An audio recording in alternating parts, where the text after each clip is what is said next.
Hi and welcome. My name is Michael Hansen and this is another one of my Flat Earth discussions videos. In this video I'm going to address a topic that always comes up in a Flat Earth discussion. It is the infamous water cannot stick to a spinning ball argument. And so how is this argument performed? Well, it's usually performed by taking a ball like this and then pour water onto it and then conclude the water does not stick. Some even spin it around and you can see the water being flung off the ball. I'm not going to do that because I'm going to perform this experiment that I have seen a couple of times in my kitchen, and I don't want to make my kitchen into a bathroom, so I'm not going to spin it around. Maybe a little bit down in the sink, but the important factor here is to show the experiment that flat earthers do and say water will not stick to this ball. Alright, so this argument of course is based on sort of a larger, more general argument that gravity is false. I think I have mentioned this in a couple of my other videos. The notion, the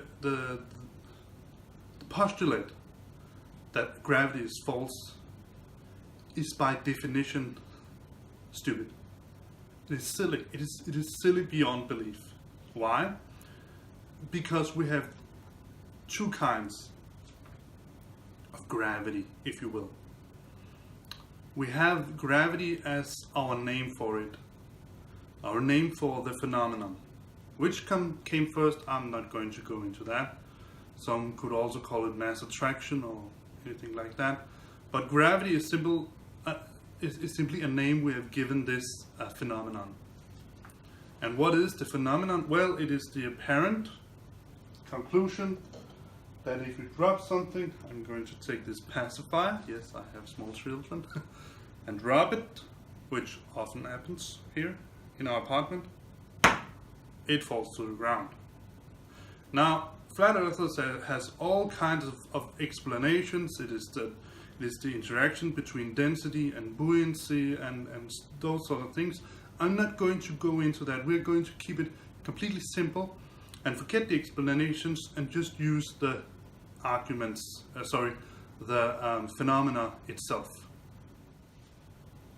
Alright, so what can we use? Because obviously we need to have some physics in this. Otherwise it would just be me babbling on and on about anything and everything. So we do have a physical law that we can use that is independent of gravity, the theory of gravity, but it still comes from Newton, and that is the force is equal to the mass times the acceleration. Alright, now as you can see there's no reference to gravity in there, and also it's pretty obvious to state it. It's true. You can measure it, and you can also I would almost say you can derive this empirically, because you need force in order to make something accelerate. You need to, for example, add torque to an airplane, a helicopter, collect, that is, for it to rise, or the airplane to move, to take off. And you also need to step on your speeder in your car in order to make it go faster. So you need to add something, you need to add some force in order for the cars, the trains, whatever it is, to make it move. And also, in a more basic example, and this is almost the sort of calculations we do in the first year in physics study. If you imagine that you're trying to move a big crate, well, you need to add force to the crate in order to move it. Now, there are a little but here, because here you also need to account for the frictional force between the bottom of the crate and the surface of the floor, whatever you're pushing it on. But basically, you need to add enough force to make it move, and when you make it move, it will accelerate. Now, it might be that a split second after you have pushed the crate, it has obtained its constant velocity. You are really good at doing this, so you can move it with constant velocity. But from the moment it is still until it reaches the constant velocity, you need to add force. Now, you might argue then, if you're moving it with constant velocity, you're not adding force. But you need to keep pushing. You cannot just push it and then it will go on forever on itself. And that is because you have to here apply the frictional force between the bottom layers. So not only do you need to apply force for the crate to accelerate, to move, but you also need to continuously add enough force to the crate to overcome the frictional force between the bottom of the crate and the floor. So, but in any case, this formula here we can use. It is independent of the theory of gravity. It's definitely independent on general relativity, and also it is applied. It's applicable to many physical situations, normal everyday situations. So we apply here instead that we say, well, let's look at it from gravity's point of view. And I'm going to use the name gravity, but keep in mind, in this entire video, when I'm going to use the name gravity, I'm going to use the name gravity for the phenomena. So I'm trying to make sort of a formula from this expression here that I can use to describe gravity. So we use the infamous or famous, depending on who you are, Fg is equal to m times g. I have simply done, I've simply considered that, well, I'm going to postulate here, I'm going to make a hypothesis, I'm going to say that when you drop something, it will accelerate because there is a force on it, right? So I'm saying, well, if I drop something, it will accelerate. If it accelerates and has a mass, this formula here applies, but instead I'm going to call the acceleration g. Now I use my phone here. Obviously I cannot show it to you because it's the exact same phone that is recording me right now, but I have a program on my phone. I can put it up here. It's called Sensor Lock. Let's put it here. Yeah. If I could spell it, it would be better. Sensor Lock. Now I have an iPhone. Yeah, sorry. In my defense, I use Linux on most of my machines. No, that's not important. I have an iPhone, and I'm not sure you can get Sensor Lock for Blueberries or various Android phones, but nevertheless, you can get a program similar to that. I'm certain of it. And what it does is that it records the data from all the sensors, including the accelerometers in the phones. Now, the reason why your phone can register every time you move it around is because it can register accelerations. So every time you swip your phone from one side to the other, you're accelerating it. If you're moving it around, if you're taking it up, down, in every direction, you're accelerating it. And that the phone can measure, because otherwise it would be impossible for it to detect directional changes when you move the screen around, if you're playing a game, or those sorts of things. Alright, so you can use Sensor Lock to get the data. Now, if I were to do it really strictly correctly, I would take a long series of data, take it out, get it out on my computer, and then take the average. I didn't do that. I just eyeballed it, because the exact number is not really important here. But I found that where I live here on the 4th floor in Denmark, G is equal to, here, that is 9.81 meters per second squared. This is the number that is hard-coded into the phone. So you could say this is the baseline. And then I time this with the actual measurement, and that is 0.998, and that gives roughly, that's 9.79 meters per second squared. So what we can conclude here is that our phone, my phone, does indeed register an acceleration, and so we can apply this formula here, Fg equals to mg, because we have an acceleration, and obviously anything I could drop, this ball, this white marker, this block of paper, anything I can find, it has a certain mass. So this formula here is applicable. So what can we derive from that formula? I'm going to show you that after we have done the experiment, because this also, in a sense, explains what is really wrong with the argument that flat earthers are making. See you then. Alright, so welcome to my kitchen, or from this point of view, my kitchen sink. As you can see, I've placed the ball on top of this little glass. It's just so it's easier for you to see. And I have here a bucket of water. It's not really a bucket, it's a measurement, but in any case, I can pour the water on the ball from this holder here, and then we can see what happens. I already know what happens, and you probably also do, but we're going to do it, and then we're going to discuss what is actually going on in a bit. Yeah, so let's pour.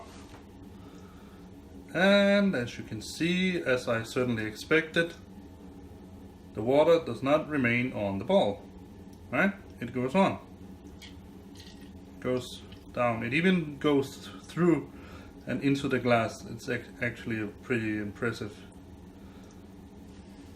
but it's probably due to the fact that the ball has these strange markings here in the bottom. It's sort of it's from a playset that my son had. I still have. He just doesn't use it anymore. Where these balls are meant to be sort of a kind of a bowling ball. But in any case, as you can see, if I pour water onto this ball here and stop, the water will disappear.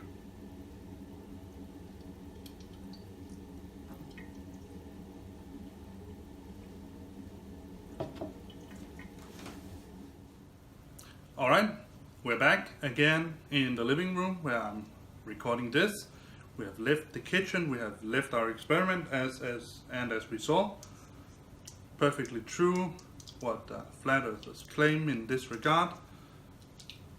The water did not stick to this ball, even though some of it actually came inside the ball, but that, that was not the point.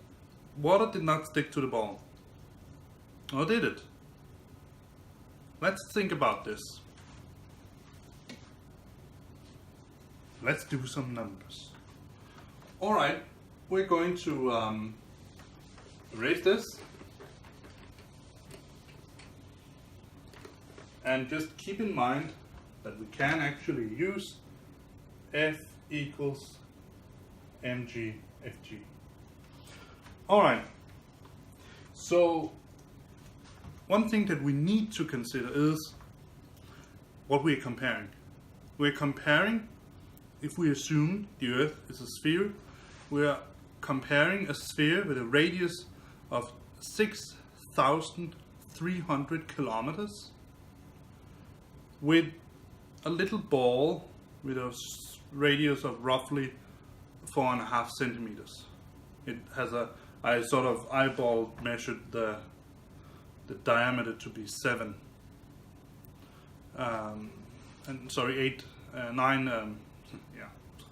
9 centimeters roughly, and then of course the radius is 4.5 centimeters. All right. So I think that the deepest, we're comparing waters, so we are actually comparing oceans, right? I think, sort of, if I had to guesstimate, I would say that the average ocean depth on the entire planet would be something around 2, maybe 3 kilometers, maybe 4. I don't think it's more than that. All right, so maybe it's 5, yeah, but I think it's about there. So I could use that, but instead I said, well, I seem to believe that, or remember that the deepest part of the ocean, underwater part in our world, is still the Mariana Trench, which I recall is 10 or 11 kilometers. In any case, I've used 10 kilometers. So in this case, we're actually assuming that the average depth of the oceans is 10 kilometers and not 2 or 3 kilometers, just to be on the safe side. All right, so let's put that in. We have ocean depth of 10 kilometers divided by the radius of the Earth, which is 6,300 kilometers roughly. That gives 0.002. So this is the factor between those two.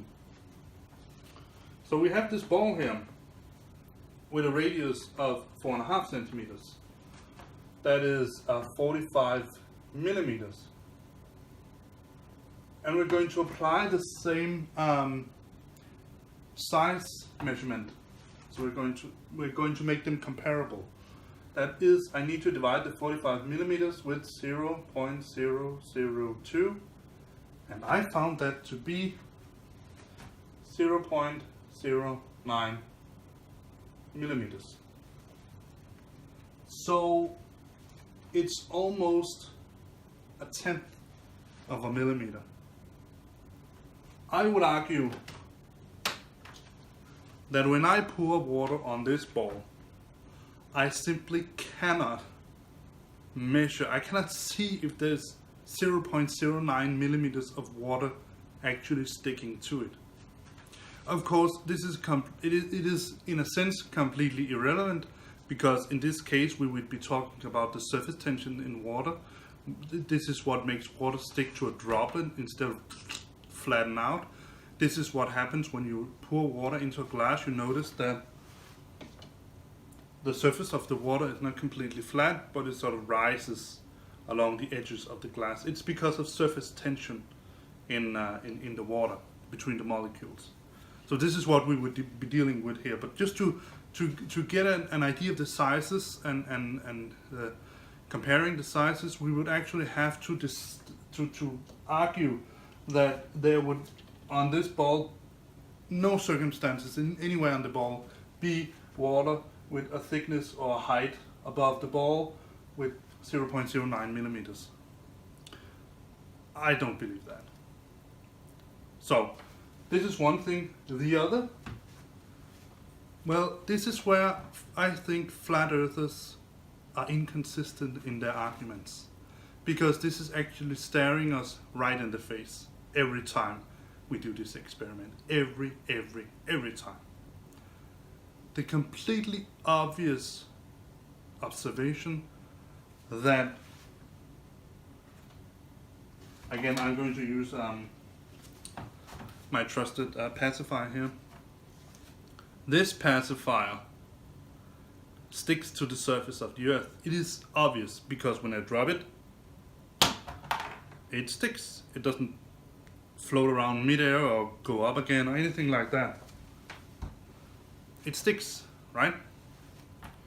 So it attracts, which is obvious because we have just concluded now, sorry I raised it, but with our experiment, here where I live, we have an acceleration. G is equal to 9.79 meters per second squared.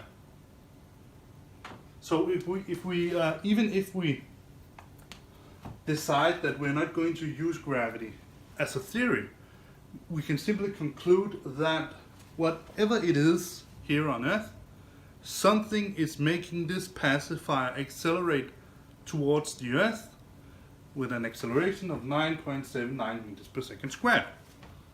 Obviously, if I do the same experiment, the pacifier does not stick to this ball. So obviously, this ball is not attracting this pacifier with 9.79 meters per second squared, which obviously invalidates this experiment completely. It is simply a nonsensical experiment because the conditions for this experiment to show what flat earthers are claiming it shows is simply not present. If it were the case, if this experiment would have to be consistent, if the conditions for the experiment have to be right, anything I put on this ball would make anything near it accelerate with something similar to 9.79 meters per second squared. I would argue that this ball here, because it's mostly air, is not accelerating anything at all, actually. Maybe a little bit, because it does have mass, right? But in any case, this completely invalidates the experiment. So, furthermore, given that we have this relation, and we have shown that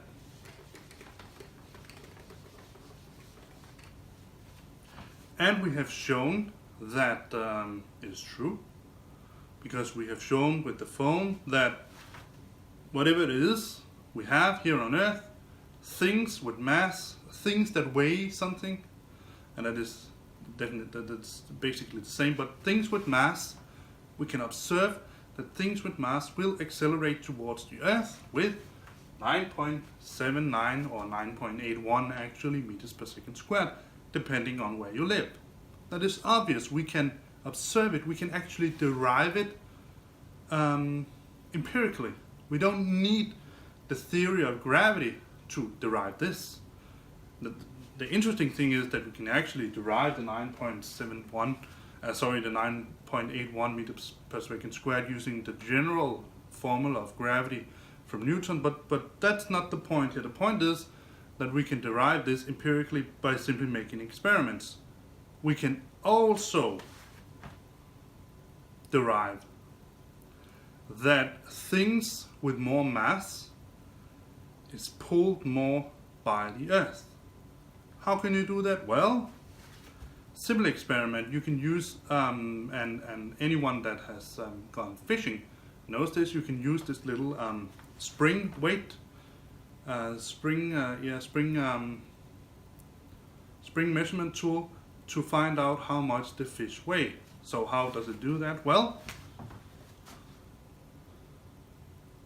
you have a hook in one end like this,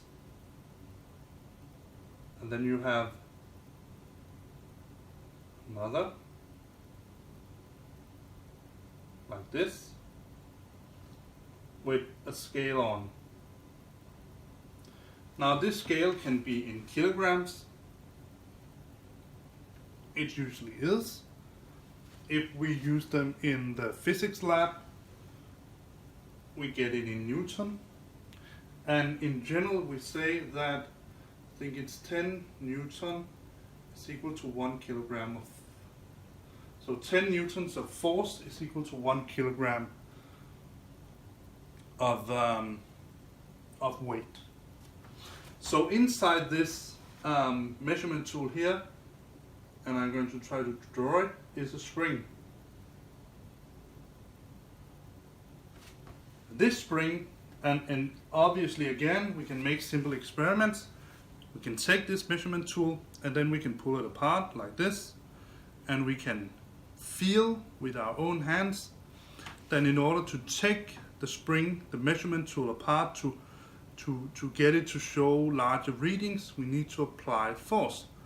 Now, if this is a really strong measurement tool, like for example a Newton meter to measure 10,000 newtons, you need to apply a lot of force to pull it apart, and you probably can't even pull it all the way out. But if it's 10 newtons, then you can pull it out like this and also ruin the spring. Never mind. But obviously, these simple experiments show that it is correct to assume that when we put something, if we hold this here, I'm trying to make a finger here. This is a finger holding it, and here we put a little like lead or something like that. It is easy to see for anyone that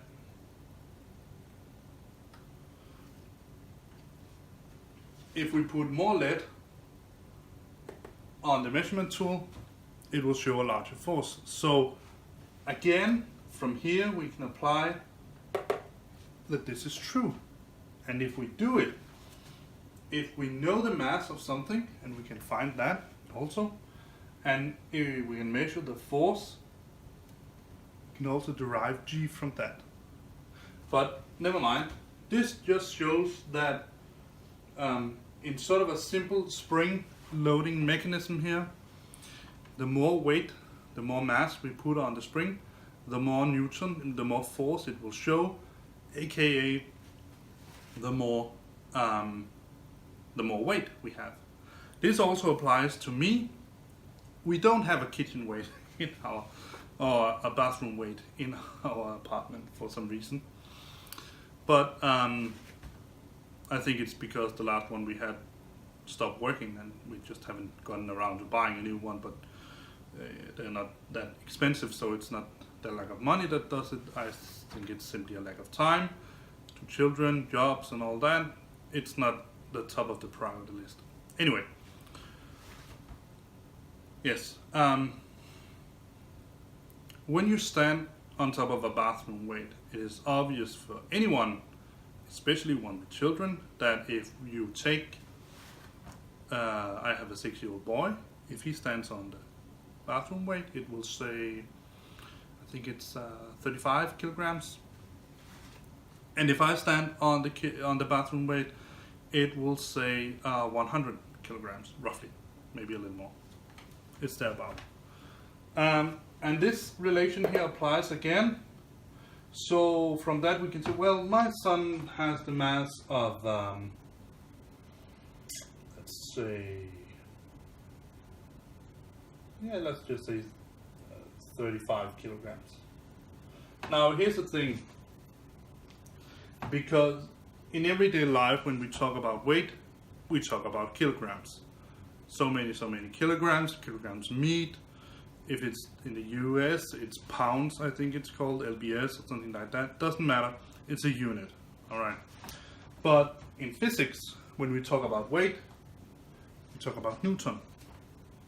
When we talk about mass, we talk about kilograms. So there's a difference here. But I'm trying to just not to confuse you, because we have weight over here in kilograms and we have mass over here in kilograms. Yeah. And my mass is roughly, let's just say 100 kilograms.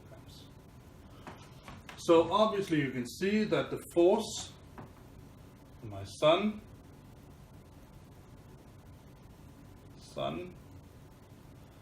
is roughly, let's say 35 kilograms. And let's just say 10, because it's an easy number to work with. 10 meters per second squared.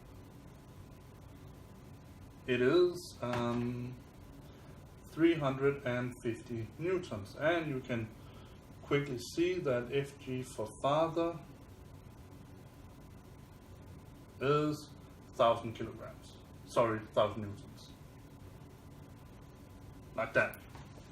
So the more mass, the higher the more force is applied.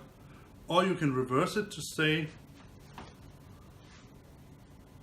whatever it is that is moving us towards the Earth, it needs to apply a larger force on me to accelerate me to 9.81 meters per second squared than it needs to apply to my son in order to accelerate him to 9.81 meters per second squared.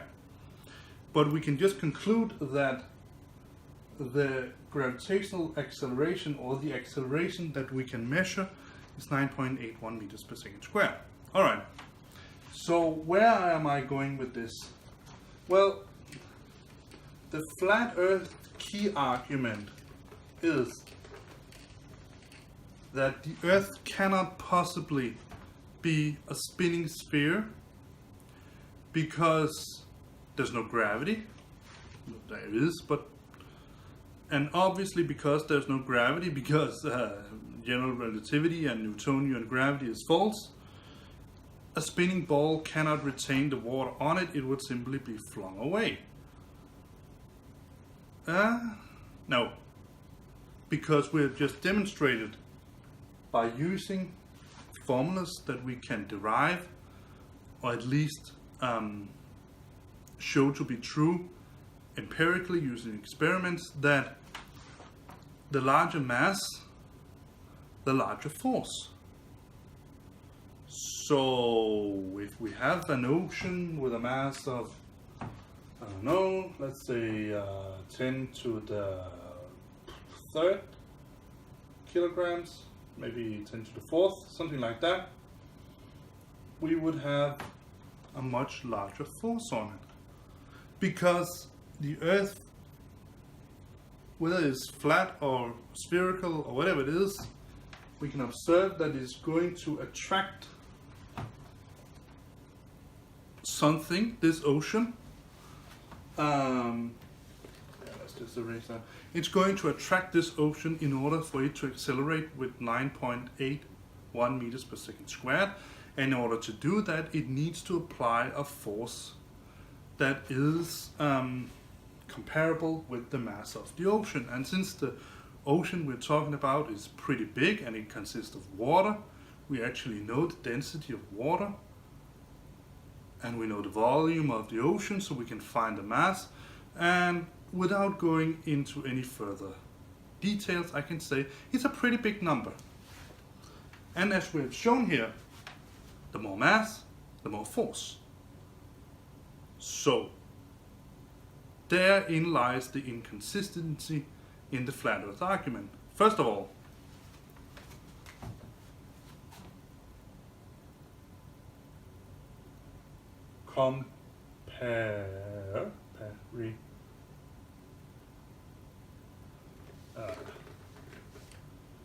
comparing horses and phones. Why is that? Well, because, as I told you, they're comparing this little ball or any ball similar to this, a little larger, a little smaller, with the Earth. But obviously, as we can show by dropping anything, even this ball here, the Earth attracts whatever it is that does it, it attracts this ball towards the Earth. This ball does not attract anything to it. Ergo, flat earthers are comparing horses and phones. 2.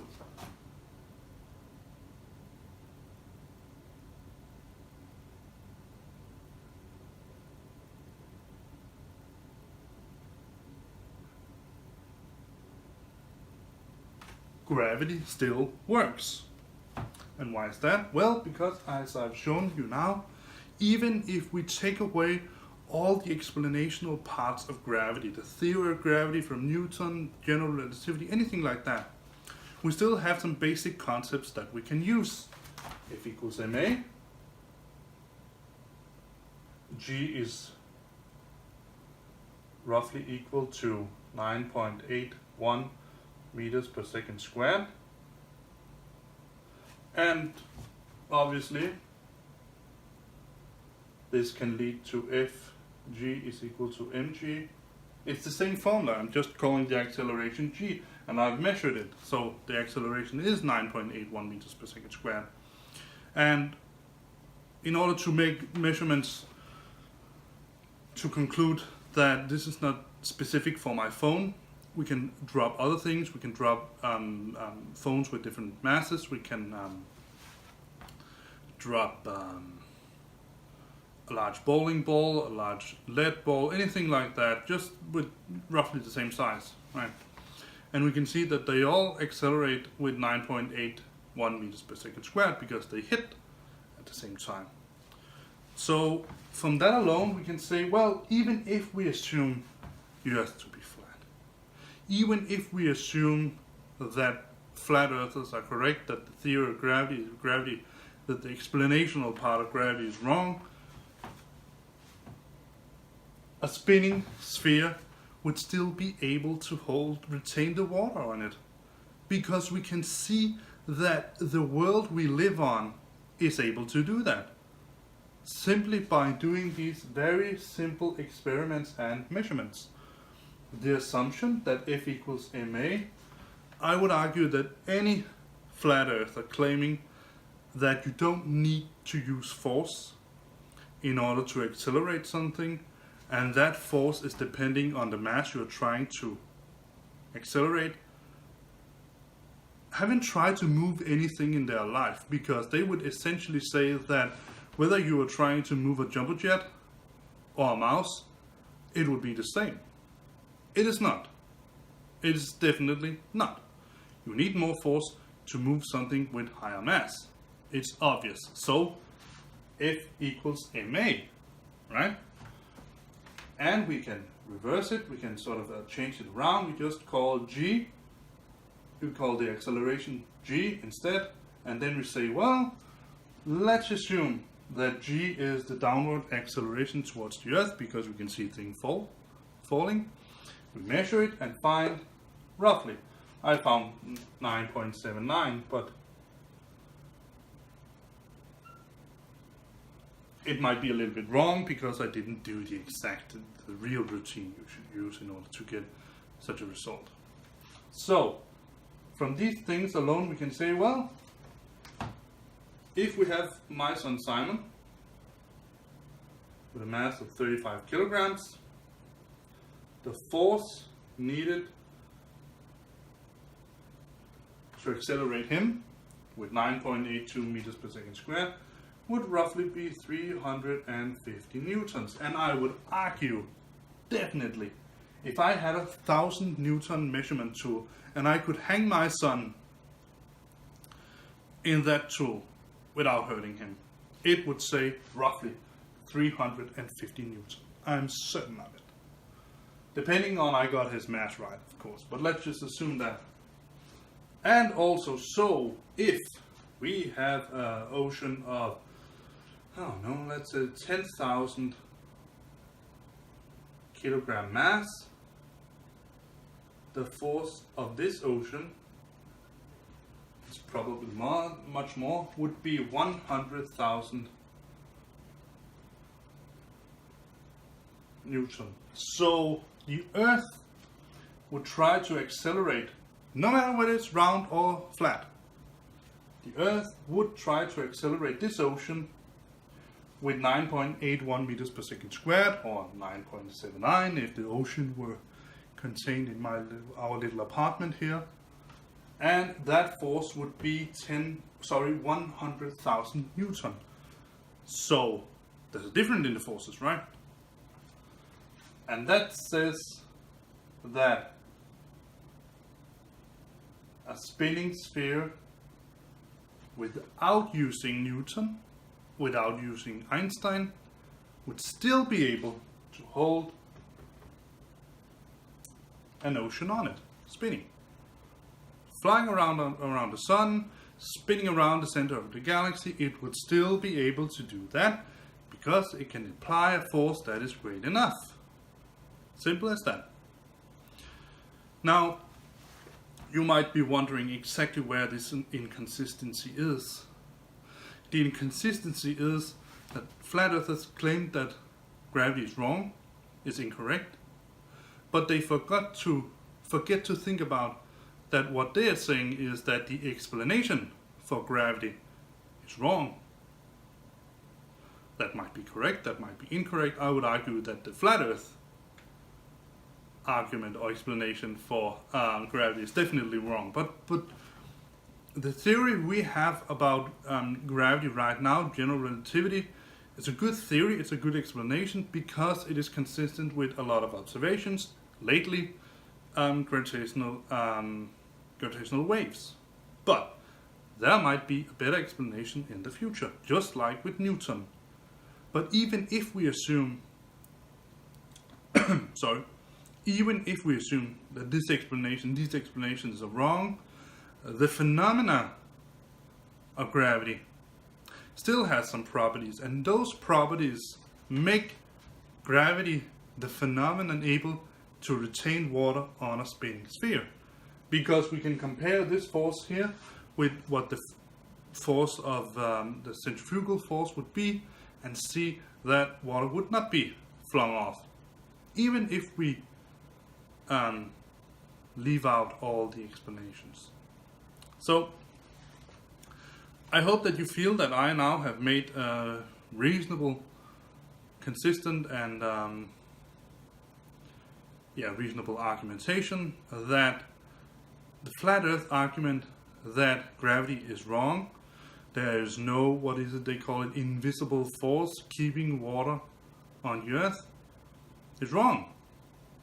Because there is an invisible, I can't see gravity, I certainly cannot see what's pulling it down, so there is an invisible force of some sort, something pulling things towards the Earth. It might be buoyancy and density, I highly doubt it, but it could be. It is very, very, very, very, very, very unlikely, but still possible.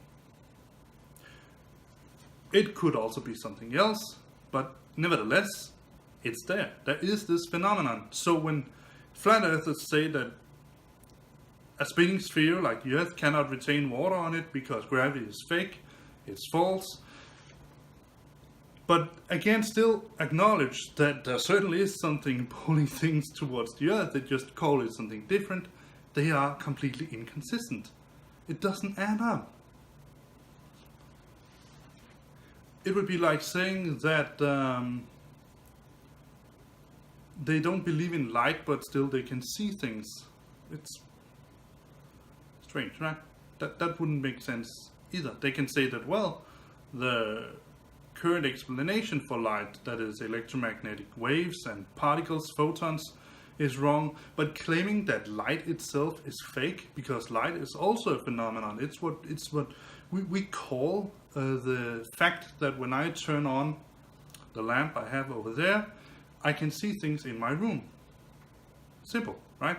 So light is there, the phenomenon is there, the explanation, well, I would argue that again, the explanation that we have in physics is the best one, but it might be something else. But again, flat earthers are confusing the phenomenon and the explanation for the phenomenon. Alright, thank you for watching, bye bye, and see you next time.